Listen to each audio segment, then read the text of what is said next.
And we're going to jump right into the concussion recovery talk, how to save your brain, with a focus on the 20% that don't recover within 4 weeks.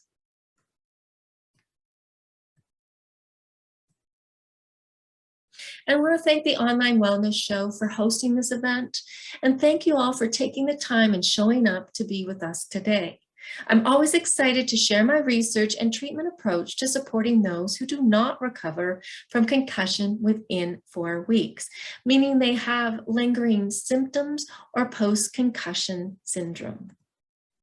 You may be watching as you simply have an interest in the brain, have a personal experience with concussion with ongoing symptoms, premature aging of the brain, you may want to prevent it, or have a loved one with dementia, post-traumatic stress disorder, ADHD, and or possibly Alzheimer's.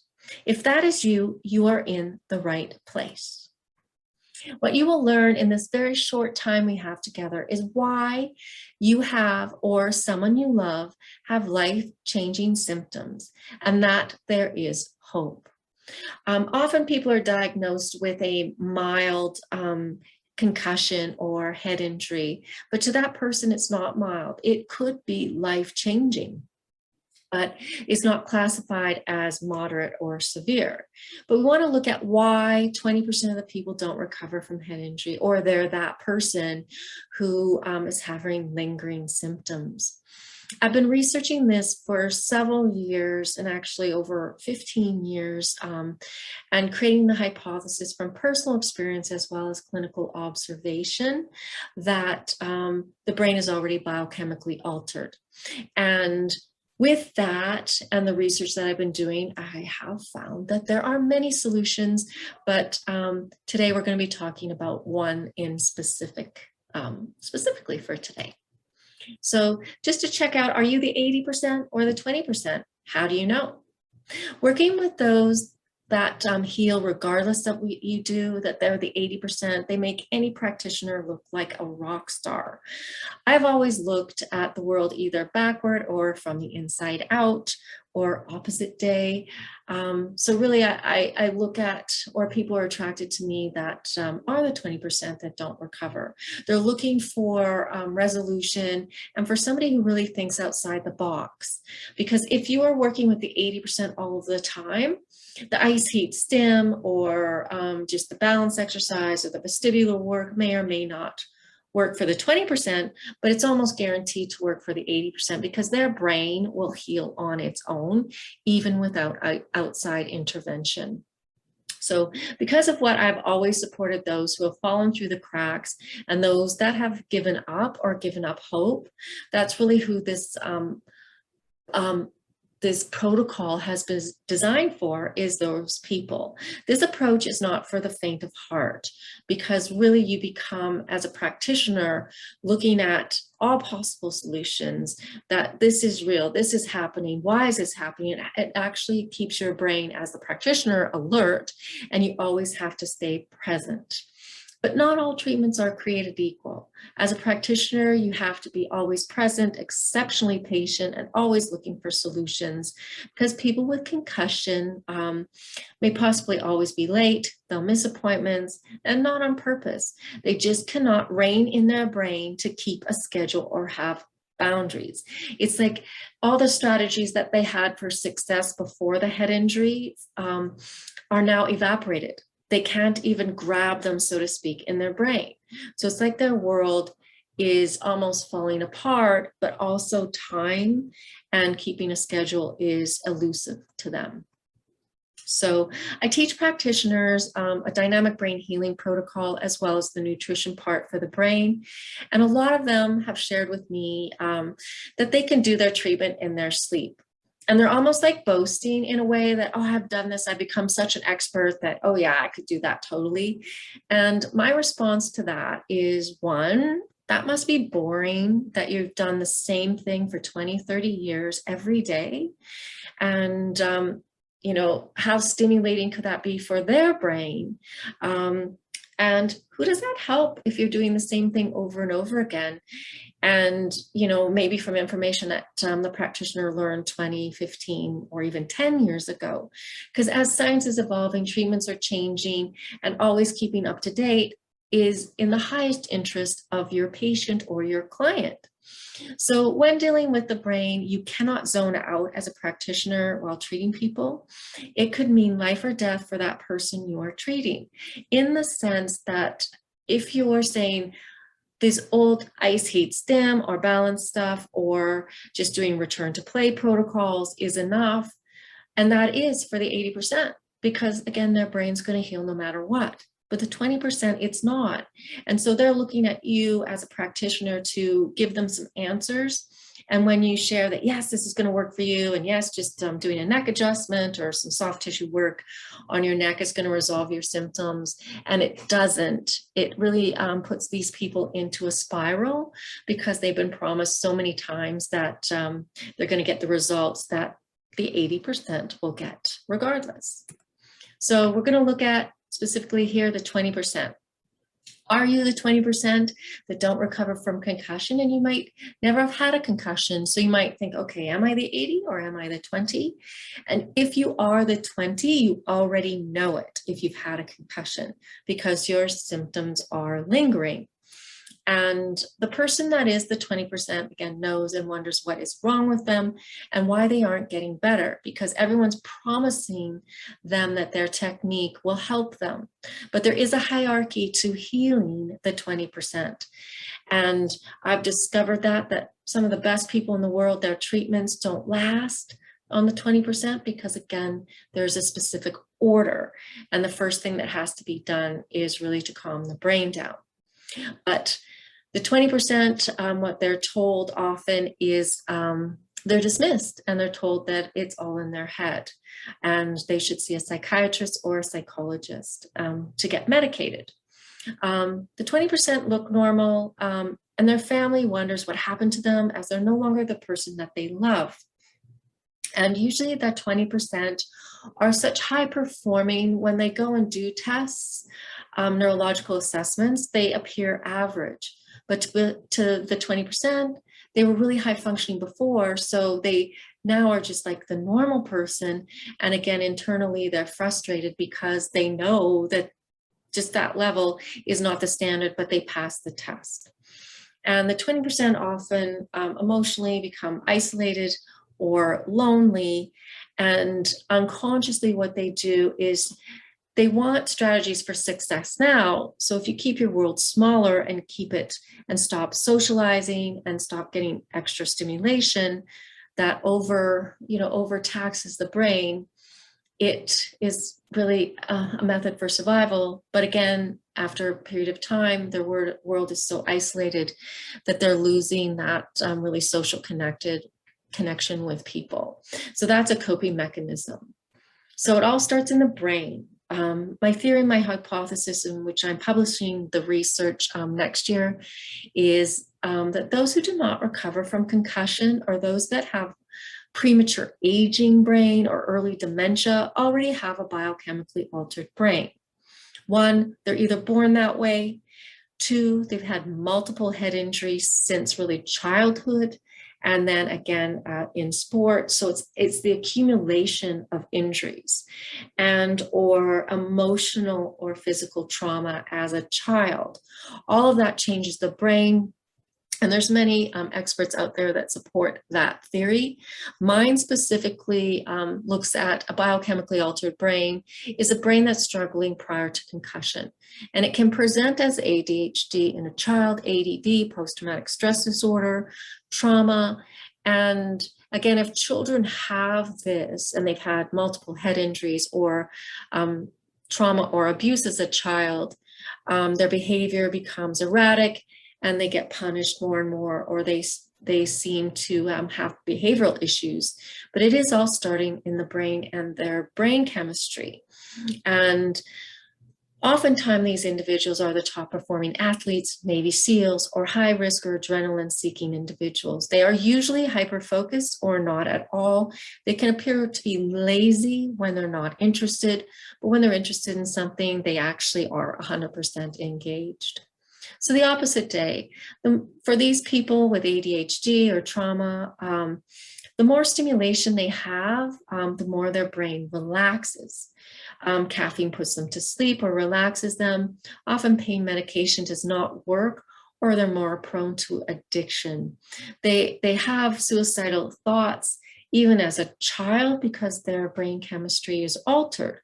And so most of them, because I've asked several of these people who I've seen in my clinic, like actually over 30 to 50, who have ADHD or ADD, I ask them if they have suicidal thoughts, and they all go, yeah, but I'm not like planning it.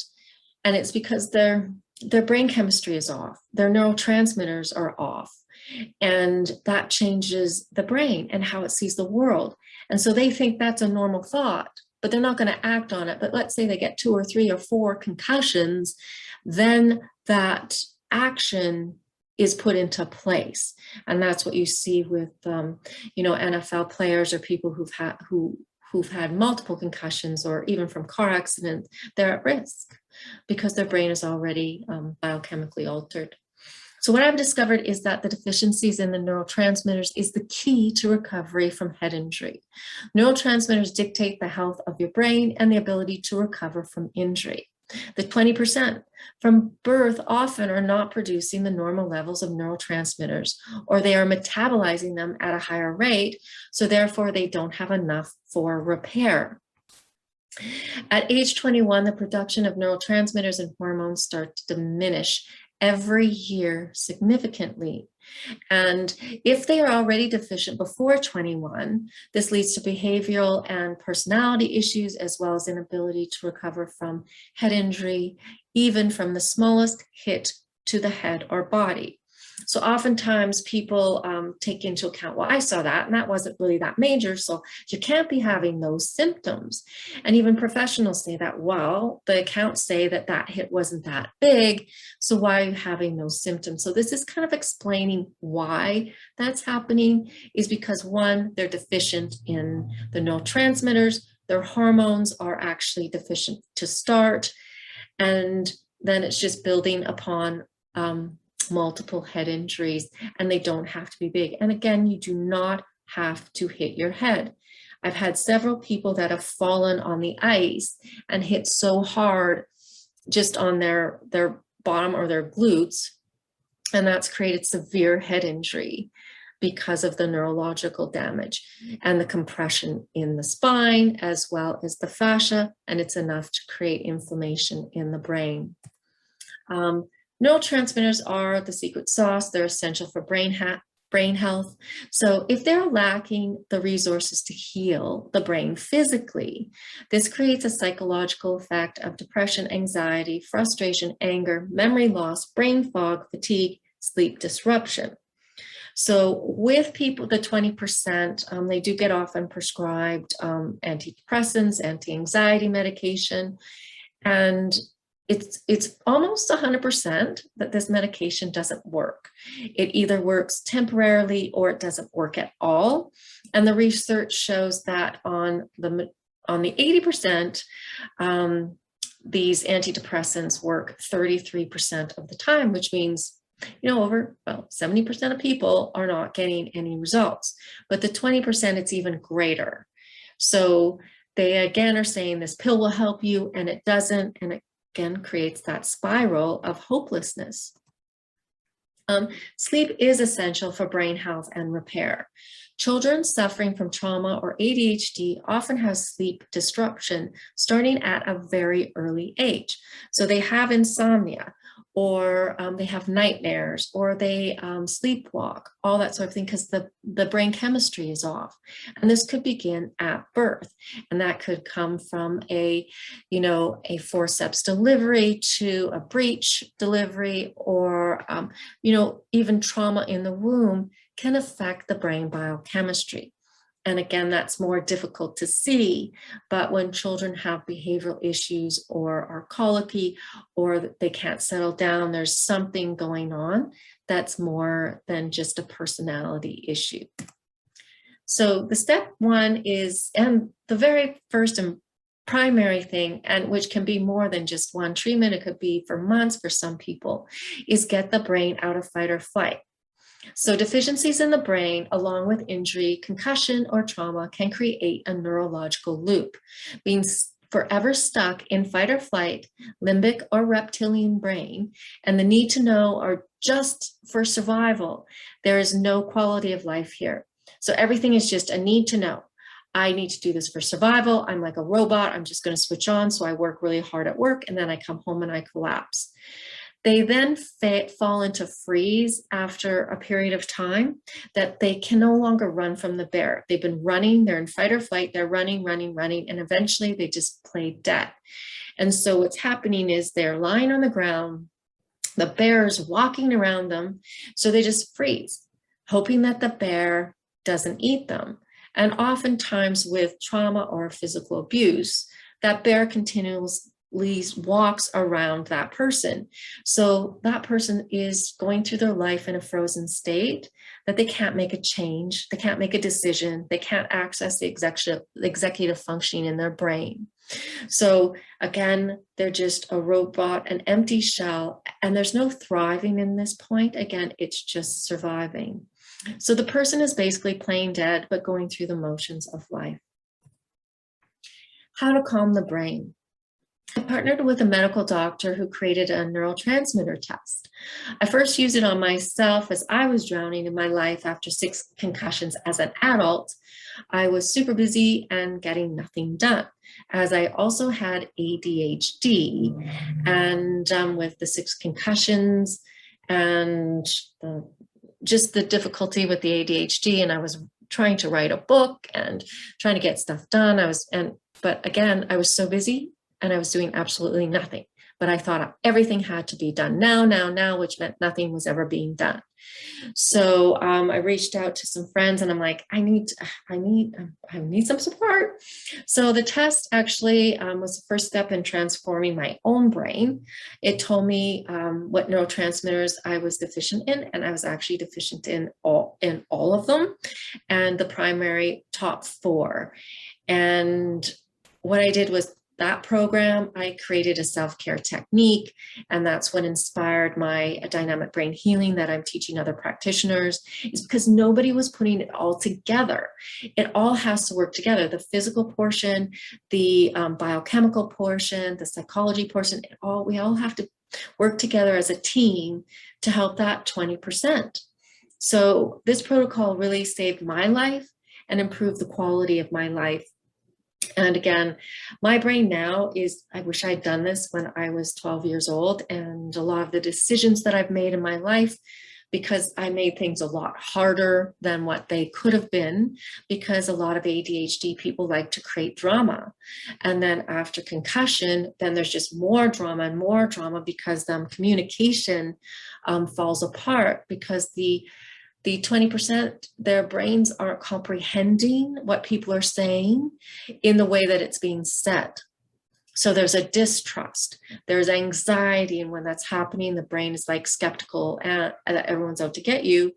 And therefore, again, it creates more of a spiral of isolation. So the test so far has been 100% accurate in the people that I've had complete the test in determining what neurotransmitters are deficient in concussion patients. And my students are also using this with their clients now for over 2 years, and I have almost up to 1,000 participants.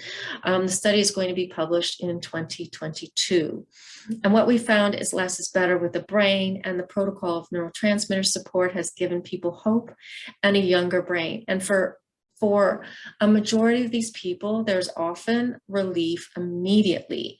And again, the younger the brain, the faster the results. The people who've had these symptoms for 20, 30 years can take months, but while they're doing it, they're noticing changes, and their families noticing changes, that they're not as reactive or aggressive, and their sleep's improving.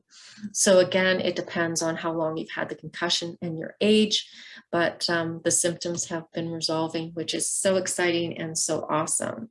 So when people say it's all in your head, I say absolutely, but from a different point of view. And when I explain this to people who have been told it's all in their head, I go, well, it kind of is, but it's in a biochemical sense, that the neurotransmitters are dictating really your decisions, how you feel, your personality, and even why you're staying in an abusive relationship is because you're playing dead.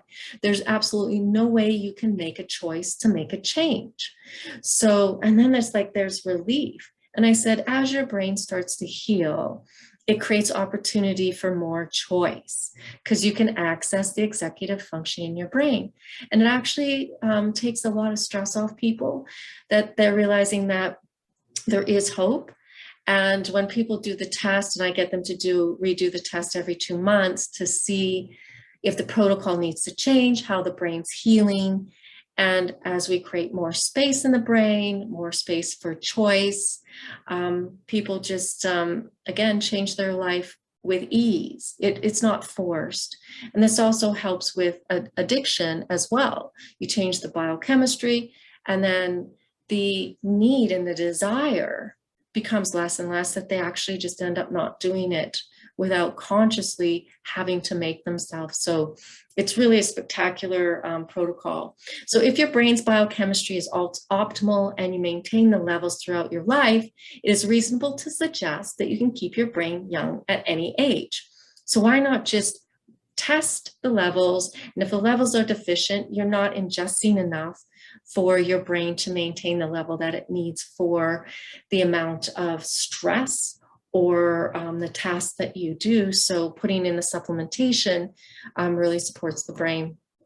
So children, the youngest person who have taken the test is 9 years old. It has changed their anxiety, ADHD, and quality of life.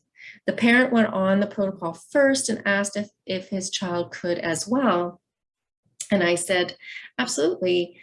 They can take the test, but some of the questions, they do need to have more cognitive ability. So a 9-year-old, a 10, 11, 12, absolutely. They can take the test all the way up to 100. And he shared that, he didn't want his child to feel the way he did his entire life, and got her on the protocol, and it's now changed really all her choices, and helped her anxiety so she can sleep. So it's true, the younger you start, the faster the results. And, getting your brain back is possible. But people who've had multiple head injuries in the NFL and have had symptoms for 30 years have also seen results. It takes dedication and daily investment into doing the protocol. So doing brain exercises, doing the neurotransmitter supplementation, and self-care to get your brain back. And the top performing often are the 20%. And I have found that the 20% are willing to do that. They're willing to, start the protocol and invest. Those that are the 80% are the ones that they don't really see the value in doing this protocol because their brains aren't that deficient. So if you don't have the deficiency, you don't see the value. But if you are that deficient and then you see a change and your family sees a change, then you're like, oh my gosh, I'm in. And when people are on the protocol like weeks ahead, they're like, okay, I'm going to be out, or do I need a new exercise? Because they're investing in the results that they're seeing. And I just actually had a 16-year-old who was sort of not really interested, but he started doing it and he slept amazingly well ever since he's been on it. And I'm so happy that he saw that result right away. That might not happen, but within a month, he's redone the test and his deficiencies have improved 30% in 1 month. So he's on the way to having really normal levels, probably within 2 more months, which is fantastic. So it's all from the brain health assessment. I have the link here if you're interested in taking the brain health assessment. Really what it's doing is just telling you where your brain is right now. And the more anxiety you have, the more you're on social media, again, you can become deficient just because of, one, your posture, but also two, the information that's coming into your brain. So not necessarily do you have to have concussion to take this test, but I think always having a baseline is really important for anyone. So again, this test changed my life, and it's supporting really all the head injury people that I have seen get their lives and brains back. And I'm sharing it with you today because if you are deficient and the deficiencies become less, and then you start noticing, wow, this is who I could have been like for a long time ago, or for your whole life, or since you had a head injury. So again, it's just my passion to support people to know that there's hope, and there is like really clinical tests that can be done to determine really what your brain needs.